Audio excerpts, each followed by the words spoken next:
తాకట్లో ఉన్న మీ బంగారాన్ని విడిపించి ఆ రోజు ఆన్లైన్ రేటుకి కొంటాం. Sharma gold company. రాజమండ్రిలో ఫార్మసీ విద్యార్థిని కథ విషాదాంతమైంది. ప్రాణాలతో బయటపడుతుందని కుటుంబ సభ్యులు కోటి ఆశలతో ఎదుర్చూడగా వారి ఆశలు నిరాశలయ్యాయి. బొల్లినేని కిమ్స్ ఆసుపత్రిలో 12 రోజులుగా ప్రాణాల కోసం పోరాడుతున్న అంజలి శుక్రవారం ఉదయం మృతి చెందినట్టుగా వైద్యులు చేసిన ప్రకటనతో కన్నీరు మున్నీరుగా విలపిస్తున్నారు. కిమ్స్లో పనిచేసే దీపక్ అనే సూపర్వైజర్ తనకు అన్యాయం చేశాడనే కారణంతో ఈ నెల 23న ఆసుపత్రిలోనే మత్తు ఇంజెక్షన్ తీసుకుని అపస్మారక స్థితికి చేరుకుంది.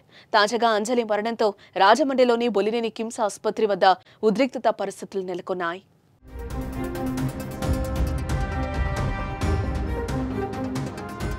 ఏలూరు జిల్లా జీలుగుమిల్లి మండలానికి చెందిన అంజలి బి ఫార్మసీ ఫైనల్ ఇయర్ చదువుతోంది. చదువుకుంటూనే రాజమహేంద్రవరంలోని కిమ్స్ బొల్లినేని ఆసుపత్రిలో ఫార్మసిస్ట్గా పార్ట్ టైం ఉద్యోగం చేస్తోంది. ఆసుపత్రిలో ఏజీఎంగా పనిచేసే దీపక్ అనే ఉద్యోగి ఆమెతో పరిచయం పెంచుకున్నాడు. ప్రేమ పేరుతో వెంటపడి పెళ్లి చేసుకుంటారని నమ్మించి దగ్గరయ్యాడు. కానీ పెళ్లికి మాత్రం నిరాకరించాడు. దీంతో అంజలి తీవ్ర మనస్తాపం చెంది కఠిన నిర్ణయం తీసుకుంది.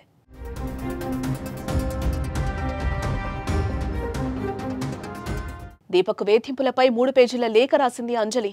శారీరకంగా మానసికంగా దీపక్ వేధించాడంటూ లేఖలో వెల్లడించింది. జీవితమంతా నాశనం చేసుకుని ఏడవడానికి కూడా తన ఓపిక లేదని, దీపక్ చేతిలో మోసపోయి ఇంటికి వెళ్లే ధైర్యం లేదని నోట్లో పేర్కొంది. జీవితంపై చాలా కలలు కన్నానని, కానీ వాటిని ఒక్క కసాయి చిదిమేశాడని ఆవేదనను వ్యక్తం చేసింది.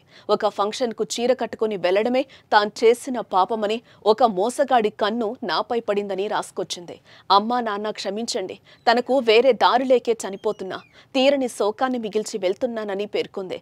అంజలికి న్యాయం చెయ్యాలంటూ ఆమె కుటుంబ సభ్యులు, తోటి విద్యార్థులు ఆందోళనకు దిగారు. అంజలి ఆత్మహత్య యత్నానికి కారణమైన వారిపై చట్ట ప్రకారం చర్యలు తీసుకుని కఠినంగా శిక్షించాలని డిమాండ్ చేశారు. ఇప్పటికే దీపక్ ను పోలీసులు అరెస్టు చేసి రిమాండ్ కు తరలించారు.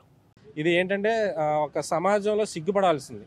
ఎందుకంటే మేము ఈ 11 రోజుల నుంచి అమ్మాయి పడిన డైలీ వెళ్ళి చూసేవాళ్ళం. ఆ అమ్మాయి ఆ బెడ్ మీద ఉన్న పరిస్థితులు అవ్వచ్చు, లేదంటే ఆ అమ్మాయి పడిన క్షోభ అవ్వచ్చు, మనం మాటల్లో వర్ణించలేం. ఆ జరిగిన 2 రోజులు కూడా యాజమాన్యం నుంచి అయితే సరైన స్పందన లేదనేది వాళ్ళ బంధువులు అవ్వచ్చు, మేము వెళ్ళిన తర్వాత కూడా మాకు అర్థమైంది.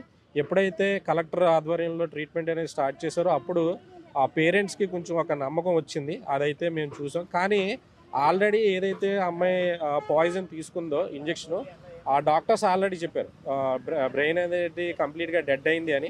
కానీ మళ్ళీ తర్వాత అది కొంతవరకు పనిచేస్తుంది, కొంతవరకు పని చేయట్లేదు అనేది కొంచెం అనుమానాస్పదంగా కూడా అప్పుడు మాట్లాడడం జరిగింది. ఇలాంటి కామాంధుడిని, ఇలాంటి నీచుడిని అసలు కూడా ఈ సమాజంలో బతకడానికి అయితే అర్హుడు కాదు. ఇలాంటి వాడికి గవర్నమెంట్ తరఫున న్యాయం జరగాలి.